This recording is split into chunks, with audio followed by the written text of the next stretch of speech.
এখন সরিষা দিই, যেটুকু পারেন ভাঙবেন। দেশি পেঁয়াজ, টক একেবারে। এইবার আমি মরিচ এগুলো চুলার পাশে বসে এইবার ইলিশ মাছগুলো খাইতে সেই রকম, সেই লেভেলের একটা। পাতাকপি ভাজি করলাম একেবারে ঝুড়ো ঝুড়ো করে। ফুলকপিগুলো ভাজি করলাম বেশ বড় বড় সাইজের, হালকা তেল দিয়ে।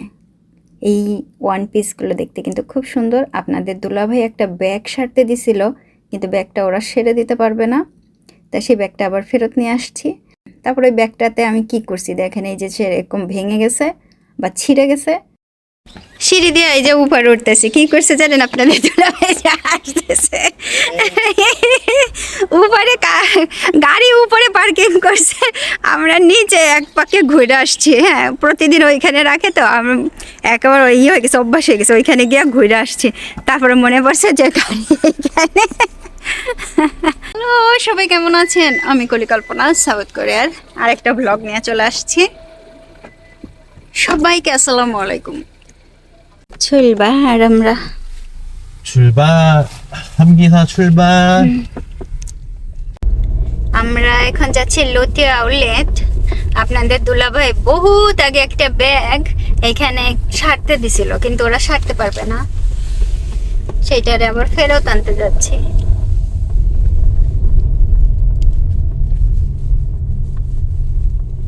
এখান দিয়ে ওঠা নামা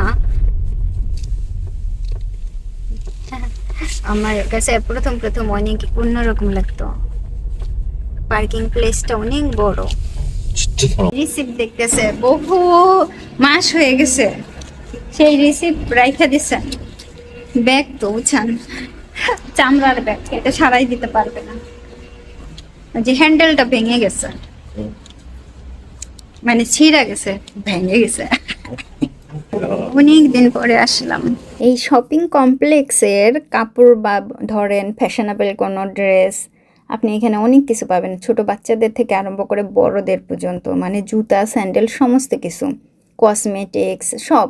এখন এখানের ওয়ান পিসগুলো না খুবই সুন্দর। এখান থেকে আমি কয়েকবার কিনছি কয়েকটা ওয়ান পিস, মানে লং ওয়ান পিস, একটা ওই যে মেক্সির মতো বা একটা কামিজের মতো একটা ড্রেস, খুবই সুন্দর হয়। এই নিচে যাব অনেকদিন, যাই শপিং করবো না, ওয়ান পিস দেখে আসবো না। খুব সুন্দর সুন্দর ওয়ান পিস আছে।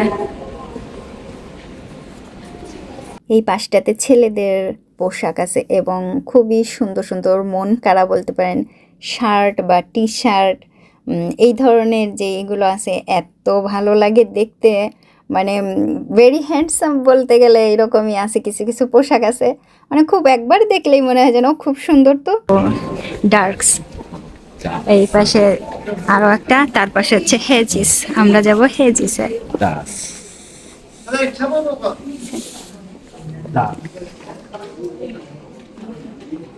হেজিসের সমস্ত কিছু সুন্দর, খুব সুন্দর। দুলাভাই এই যে নিয়ে আসতেছে, আর আমি এই যে ওয়ান পিস দেখতেছি, কি সুন্দর ওয়ান পিস দেখেন। আপনাদের দুলাভাই যে ব্যাগে আবার একটু প্যাকেট করে দিল। উপনা নিগো এপো ইগরাং হিনসেক। এখন অনেকেই বলতে পারেন যে আপা কিনলেন না কেন, একটা কিনতেন, কত সুন্দর লাগতেছে। গ্রাম ইনসেকের এই দামটা খুব বেশি হলে 500-600 টাকা বা 1000 টাকা 2000 টাকায় দাম হইতে পারে, কি ঠিক কিনা বলেন তো? হ্যাঁ, ওই রকমই। তো এই যে গ্রামীণ চেকের দামটা হচ্ছে 29,108 টাকা বাংলাদেশের টাকাতে। আর এই পাশের এই যে সাদা, এই যে একটু লেসের লেসের, এইটার দাম পড়বে 25,000 সামথিং। তো ভাই, আপনি যদি মনে করেন যে না কলি আপা কখনো কেনে না, কিনি ভাই, কিনি। ওই 25,608 টাকা দাম, তাও আবার ডিসকাউন্ট। এই সবগুলো সেটই হচ্ছে ডিসকাউন্টের। আমি কিনি ভাই, কিনি। আমার অনেক অনেক ওয়ান পিস আছে যেগুলো আমি এখনও পরি না, একবার দুইবার পরছি, পরার টাইম হয় না। যখন কোম্পানিতে জব করছি, কোনো অফিসে জব করছি, তখন রেগুলার সুন্দর সুন্দর ড্রেস পরছি, এখন আর পরি না। তা এইটাও ওই সে সাদা ড্রেসের সাথে একই, কারণ একই ড্রেস তো একটু কালার আলাদা।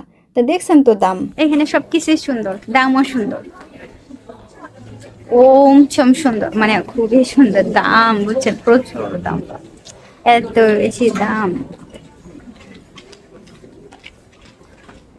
দাম দেখতে দেখতে আপনাদের এ যাবে যে এত দাম।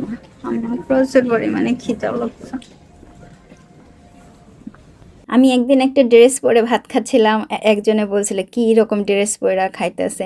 ভাই ওই ড্রেসও কিন্তু এই রকমের দাম, ওর থেকেও বেশি দাম ছিল, ঠিক আছে। তো আমি বলি না, আমি মাঝে মধ্যে যে ওয়ান পিসগুলো পরি ভাই, সত্যি বলি অনেক দাম। আর এই যে টি শার্টগুলো পরে থাকি এইগুলোরও কিন্তু মোটামুটি বেশ ভালো দাম, একেবারে কমে যায় না। তো একেবারে কোরিয়ান ব্র্যান্ড বা কোরিয়ার কোনো একটা কাপড় কিনলে পরে যদি ব্র্যান্ডের হয় আপনি বেশ ভালো দামেরই হবে। আর যদি ধরেন কোনো ব্র্যান্ড ছাড়া এমনি নর্মাল কোনো কাপড় কেনেন তাহলে সেইগুলো একটু বেশ কমে কিনতে পারবেন। এইখানে বাচ্চাদের ড্রেসগুলো খুব সুন্দর, কিন্তু এই পাশে মার্ট সেদিন বন্ধ ছিল, আর শপিং কমপ্লেক্সের এই দিকে সম্পূর্ণটা খোলা ছিল। দেখছেন কত সুন্দর। কড়াইটা গরম হয়ে গেছে, হালকা তেল ছিল, সেই তেলে দিয়ে দিলাম পাতাকপি কুচি করা। এই পাতাকপি কুচি করে আমি ফ্রিজে রেখে দিয়েছিলাম, বেশ কয়েকদিনই ছিল।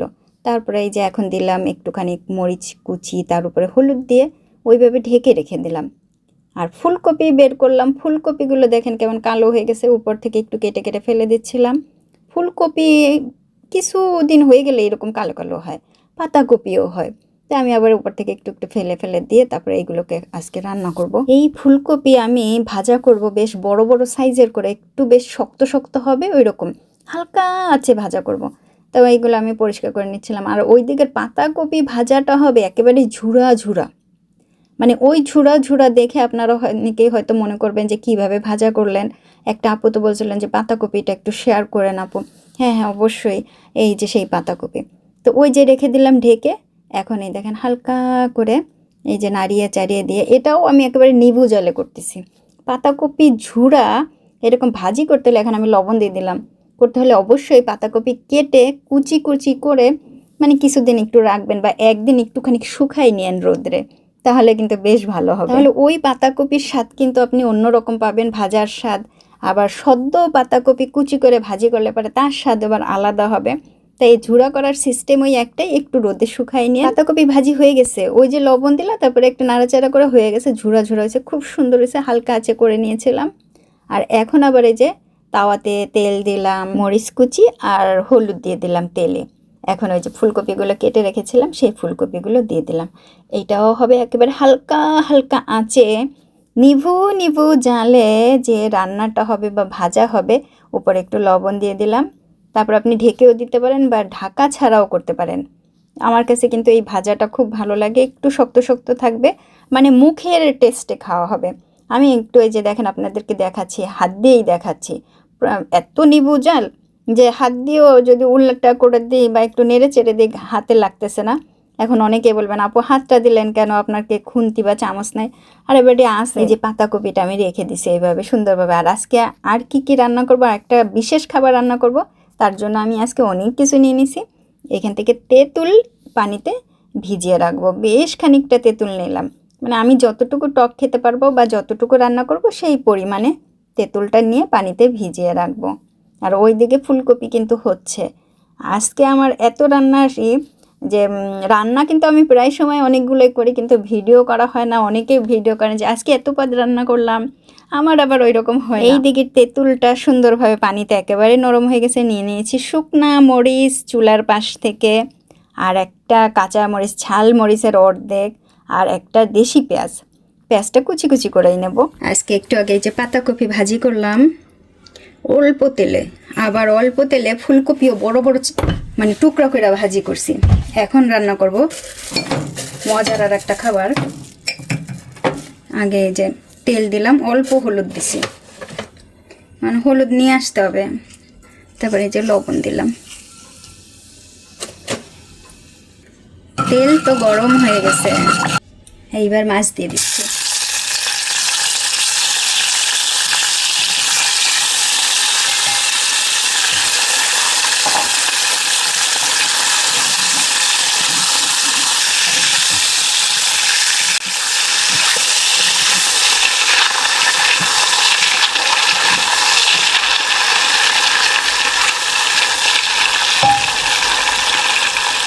বুঝতেই পারছেন যে কি মাছ, ইলিশ মাছ, কিন্তু এইবারে মাছের কন্ডিশন খুব বেশি একটা ভালো না, যার জন্য কাটার সময়ও বেশি একটা ভালো আমি বুঝি নাই। তারপরে এই যে এখনো একটু তেমন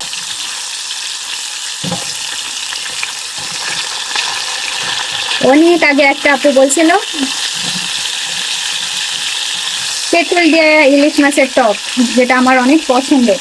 আমার মাছ ভাজা দেখে একজন কমেন্ট করছিল যে আমি মাছ কেন এত নাড়াই, ওই দেখেন কেন নাড়াই আমি, নিচে লাইগা যায়।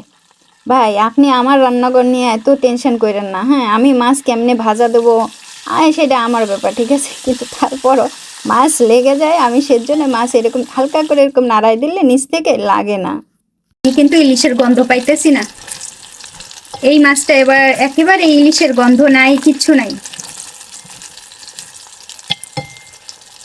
মাছ ভাজা হয়ে গেছে, মাছ ভাজা হয়ে গেছে, দেখেন কত সুন্দর হয়েছে ভাজা। এত সুন্দর মাছ ভাজা হয়েছে, তাই না বলেন তো? আর ভাজা দেওয়া লাগে? আর লাগে না, আর ভাজবো না। এই যে মাছ তো এটা উঠাবো, মানে পানি রয়েছে। আপনারা যদি সদ্য মাছ আনেন তাহলে একটু কম ভাজা দিয়েন, তাতেও ভালো হবে, কিন্তু এটা তো অনেক পুরনো মাছ। মাছ উঠাইয়া ভালো করে একটু মুছে নিছি। এখন সরিষা দিয়ে দিচ্ছি, আমার মায়ের দেওয়া সরিষা, মানে দেশের সরিষা। এটা একটু ভালো করে ভাঙ্গে নেব। ভাঙার সময় আপনি আপনার পছন্দ মতো কোনো কিছু থাকলে এবার ভাঙ্গে নেবেন।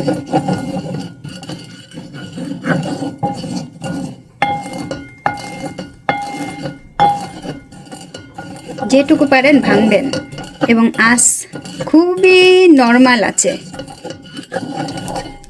বেশি আঁচে হইলে কিন্তু একেবারে পুড়ে যাবে সরিষা। নর্মাল আঁচে আঁচেই ভেঙে নেবেন।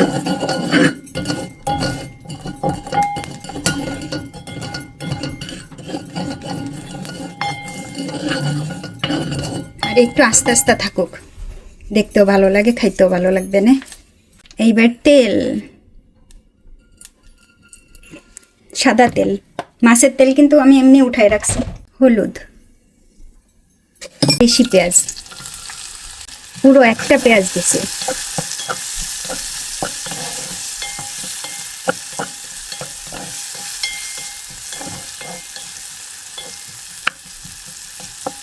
পেঁয়াজটা হালকা করে ভাজা দিতে হবে, খুব বেশি ভাজা দেওয়ার দরকার নেই, হালকা। আপনি চাইলে কিন্তু আরো বেশি মাছ নেবেন, কারণ আপনার ঘরে ধরেন অনেকেই খাবে, তা আমি কিন্তু আমার একার জন্য করতেছি, সুতরাং আমি ওইভাবে মাছ দেব। এই খাবারটা আমার অনেক পছন্দের। এটা কিন্তু হালকা করে ভাজা দিয়ে নিচ্ছি। এই পেঁয়াজটা খাইতে খুব টেস্ট।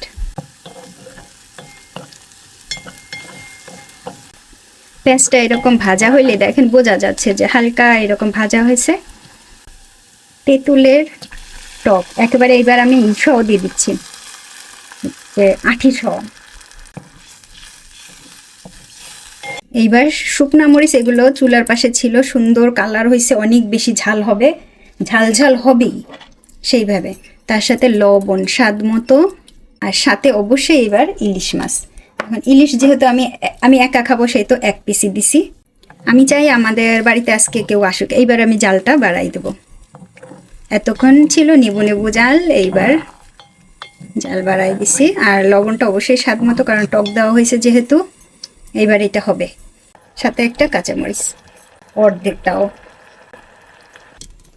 সুন্দর উতরাইতেছে দেখেন। এইবার একটু উল্টাইয়া দেন মাছটা। আপনারা যেহেতু আরো বেশি মাছ রান্না করবেন, আরো বেশি স্বাদ হবে, স্বাদ আরো বেশি হবে। এখনই দেখেন কালারটা কত সুন্দর চলে আসছে, ঘন একটা কালার।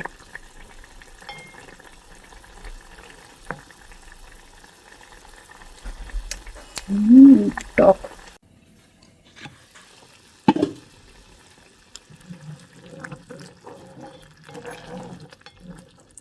দেখেন কত সুন্দর নরম নরম হয়েছে, আর এই মাছটার ভেতরও ঢুকছে মশলাপাতি। আর এই পেঁয়াজগুলো খাইতে সেই রকমের টেস্ট। এই পেঁয়াজেই টেস্ট হবে এই মাছ।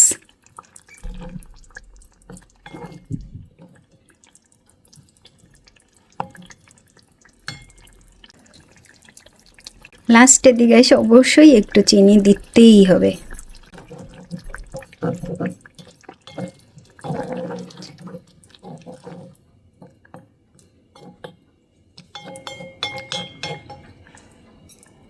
হয়ে গেছে। আমি এখন কিন্তু জালটা নিভাই দিব। এই তেঁতুল টক ইলিশ মানে তেঁতুল দিয়ে টক রান্না করা বা তেঁতুল দিয়ে এই যে ইলিশ মাছের টক, এটা অনেকেই পছন্দ করেন, আবার অনেকেই খান না। কিন্তু যারা খান নাই তারা একবারের জন্য এটা একটু রান্না করে দেখবেন যে ভালো লাগে। আর যদি কেউ টক খাইতে পছন্দ করেন, ওই যে কেওড়া দিয়ে অনেকে ই করে না, টক রান্না করে, কেওড়া ফল, তাই না? নাকি আমি মনে হয় নাম ভুলে গেছি। আমরা রূপসা স্কুলে পড়তাম, ওইখানে পাশে ছিল শ্মশান ছিল, তার পাশে কেওড়া গাছ ছিল। আমরা স্কুলে মাঝে মধ্যে ওই যে ছুটির সময় বা একটু টিফিনের সময় বন্ধু বান্ধবীরা মিলে চলে যেতাম ওই কেওড়া তলায়, একটা দুটা কেওড়া নিয়ে আসতাম। ওই পাশে আমাদের একটা মেয়ে থাকতো, ওই স্কুলের আমাদের ক্লাসেরই একটা মেয়ে ওইখানে থাকতো, ও নিয়ে আসতো। তারপর আমাদের বাড়িতেও কিন্তু কেওড়া ফলের টক দিয়ে চিংড়ি মাছ এরকম রান্না হয়তো, কাঁকড়া রান্না হয়তো। আজকের ভিডিওটা কেমন লাগলো সবাই জানাবেন। এই কাপড়গুলো কিন্তু আবারও দেখাইলাম, হয়তো বা কোনো একদিন কিনতে যাব বা হয়তো বা যাবো না, এইরকম, এই জন্যই দেখালাম। যদি কারো পছন্দ হয় কিনে নিয়ে আসতে পারেন। আর যাদের পছন্দ তেঁতুল দিয়ে ইলিশ মাছের টক, একবার করে খেতে পারে। এই যে ব্যাগটা, এটা বাই করি একটু, কিভাবে প্যাকেট করে দিয়েছে আবার। এই ব্যাগ হেজিসের একেবারে ধরেন খুব বেশি দিন হয় নাই, কিন্তু এইখান থেকে, এই যে আমি কাছের থেকে দেখাই, দেখেন হেজিসের ব্যাগ, এইখান থেকে এটা নষ্ট হয়ে গেছে বা ভেঙে গেছে বা ছিঁড়ে গেছে, এইগুলো লেদারের এগুলো। হ্যাঁ, তো ওনাদের কাছে বলা হয়েছে যে এটা ওনারা AS, হ্যাঁ, মানে এটা যেটা আবার ওনারা সাইরা ঠেরা দেয়, সেটা সাইরা দিতে পারবে কি না, যে তো ওনারা এটা সাইরা দিতে পারবে না, এই হ্যান্ডেলগুলো ওনারা ঠিক করে দিতে পারবে না। জাস্ট ব্যাগের কিছু হয় না, কিন্তু হ্যান্ডেলের, কিন্তু ওনারা এটা সাইরা দিতে পারবে না, সেজন্য ওনারা আবার এটা ফেরত দিছে। এখন আমি চিন্তা করতেছি আমি একটু সেলাই ঠেলাই করে দিব। আমার কেরামতিটা দেখাই দিই, এই যে দেখেন এইভাবে সেলাই করে দিছি, ওই যে ভেতরে দেখা যাইতেছিল, এখন এইভাবে ধরতে পারবে। কেমন হয়েছে কাপড় দিয়ে? তাও একটুখানি, যে একটুখানি দেখা যায়, সমস্যা নেই। আমি বলবো যে এইটা ধরবা না কখনো, এটা হচ্ছে ফ্যাশন, জাস্ট ফ্যাশন। সবসময় এই যে বড় যে ফিতাটা, এইটা ব্যবহার করার জন্য। সুন্দর হয়েছে, সুন্দর হয়েছে, বুঝছেন?